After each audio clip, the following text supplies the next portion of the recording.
Hi everybody, and welcome back to the channel. Today I'm doing my third installment of Spoilers Without Friends. And today, as promised, we're looking at a couple of entries that take place not in the United States and are not in English, so you will have to read the subtitles. However, they are both excellent examples of horror, and I hope that you will go to the sites. I will put the links below and watch them. And hit like and possibly subscribe to those channels if that's the kind of thing you like. The first one we're going to look at is Exit, directed by Ivan Basalt. He also wrote it. And it takes place, I assume, in Russia. At least they're speaking Russian is what it sounds like. And you're looking at a job site where a housing project is going up, and this one particular house is getting finished. It looks like the guys are doing some of the last minute things. Maybe that's why there's only 3 of them on the job. That was one of the things I kept thinking to myself during this. Is like, why are there only 3 people on this job site and nobody else?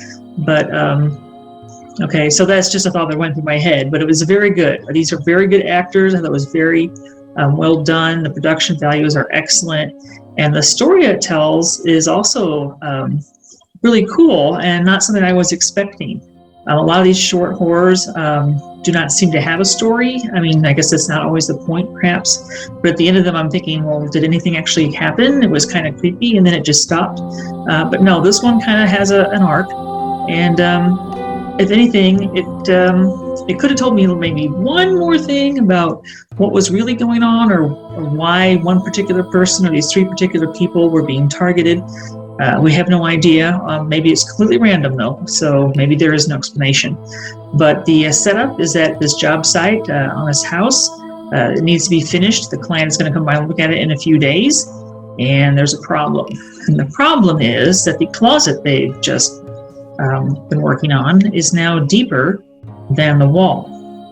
So technically, if you were to touch the back of the closet, you should be reaching up beyond the foundation of the house. Yet when you go outside, there's no problem with the wall from that side. So where is this closet going? And what, world or dimension is on the other side of it, right? It just opens up, and there's like a hole in the world right here in this closet. So the 3 guys are going to argue about what they're going to do about it. Do you ignore it? Do you brick it up? Do you explore it? Do you try to get on television and, film it? So they have these arguments and these discussions, and what they decide to do then promotes the rest of the plot, which I won't tell you about, even though this is still Spoilers Without Friends. I'm not going to spoil the endings on these, so you'll just have to watch Exit to see what happens. As I said, this one's got some excellent production values. Mostly I had a couple of questions in why are there only 3 people on this job site, and is the main guy's wife really needed as a character? I guess she gives a little more depth to the story, but really the main thing with the closet is definitely very creepy. It's not really explained, and it's very well done. So I hope that you will go over to the site, right, with the URL and links below, and give it a watch, give it a like. I think you'll really enjoy it. The second one is called Vila, which apparently means rest in Swedish. And most of it is in Swedish. The very first part is in English, where our main character is apparently sleeping off a bender when she gets called by someone she knows and told that she has the opportunity to spend the summer in this rundown house in Sweden. I'm a little unclear on what's going on in this conversation. The person she's talking to, she clearly knows. It's not clear if he's her boss, if he's a friend, co-worker. I'm not sure why he would have the ability to send her to this house. Again, I don't know. So the setup on how and why she gets to Sweden is a little confusing. So I guess don't think on that too much, because the story really doesn't start till she gets to Sweden. And then we have a sort of timing issue for me. Normally I don't like it when paranormal things take a while to get going. As I've said in some of my other videos, if I'm watching a horror movie and 30 minutes, 45 minutes into it, nothing seems to have happened, I'll ask my husband, is anything paranormal happened that I missed? And he'll say no, and then we'll just back out the movie and we won't finish it. You need to get the story going. This, though, I was really getting into the way this was shot. It's in black and white. Just the way they've set the scenes and everything. I was really getting into it, even though nothing paranormal had happened. And then 6 minutes in, they start the opening credits, which kind of threw me out of the movie a little bit. It's like, at this point, I'm kind of like up with this character, and she's in this house and looking around, and then credits. And it's like, well, wait a second. It kind of confused me why we didn't just stick that earlier. So at this point, I could have just kept on kind of being in the movie. But that's a little thing. The first paranormal thing doesn't happen until I think about 10 minutes in. This is a 29-minute movie, so you're a third of the way through it before anything weird even starts, and I didn't mind. So take that as a kudos to the people involved in this movie. That me, who is rather infamous for backing out of movies and not finishing them when the paranormal things don't get going as fast as I would like, did not bother me on this one. I was really kind of taken with this movie. Again, 29 minutes, so pretty short, and mostly just this one lady. You hear this person on the phone in the first scene who tells her about this place she can go for the summer. And then at some point, a farmer walks by with his dog and talks to her. And the farmer I have a little bit of a problem with. There was a thread that's kind of dropped when this woman's kind of looking at what happened in this house. She's told no one's lived here since the 40s, so it's been deserted for 80 years.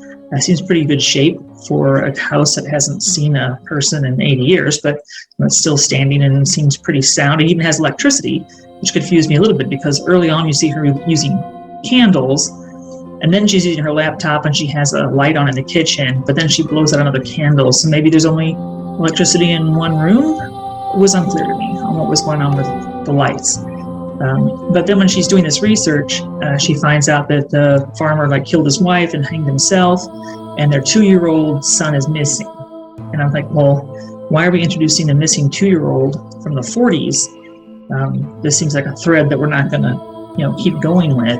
So why was that detail even put in? So I have to assume that the farmer is either the missing child or the missing child's son or something. Otherwise, I'm not really seeing a reason for him to show up in the very end like he does. When he shows up sort of in the 2/3 of the way through to develop some story, and basically as the character is going to dump some exposition on our main character, then I see him as the standard character walks in, gives you some exposition, walks off. So that was fine. But then he shows up at the very, very end again, and it's like, oh, so what was that all about? In fact, the very last scene, not real taken with it. I thought the scene before was very dramatic, and with the shot of the front door slamming itself shut as if it's just closing off this chapter of its life, whatever you want to call it when a haunted house eats people. So if they had ended the movie right there, I think it would have been a much more emotional ending. But then there's this extra scene that kind of leaves me going, I don't think I understood what was going on there. And I've watched it a few times. I still don't think I know what was going on there in the very last scene. So not a perfect movie, but I still really liked it a lot. It really gripped me. As I said, the fact that the opening credits popped up at 6 minutes in and kind of threw me out of the movie kind of surprised me, because at that point I was really kind of drawn in, and movies don't often do that to me. So definitely this is right up there at the top, despite my little, I wouldn't call them complaints, just a few little things that were kind of like niggly details that kind of bothered me a little. But otherwise, this is a really good job. Please go and watch it, give it a like, maybe subscribe to that channel, and let them know how much you like their movie. And I certainly hope you like it. I think you will. So anyway, those are the two I'm going to talk about this time. I'm not sure which ones I'm going to go through next. I'll look at my list of the ones that I really enjoyed, and I will get back to you in a little bit and have another Spoilers Without Friends to tell you about some other short horror movies that are worth your time. So if you like this video, though, please hit the like and subscribe. And if you want to, hit that little bell notification so you'll know when I put up some more videos. And I will see you next time. Bye-bye.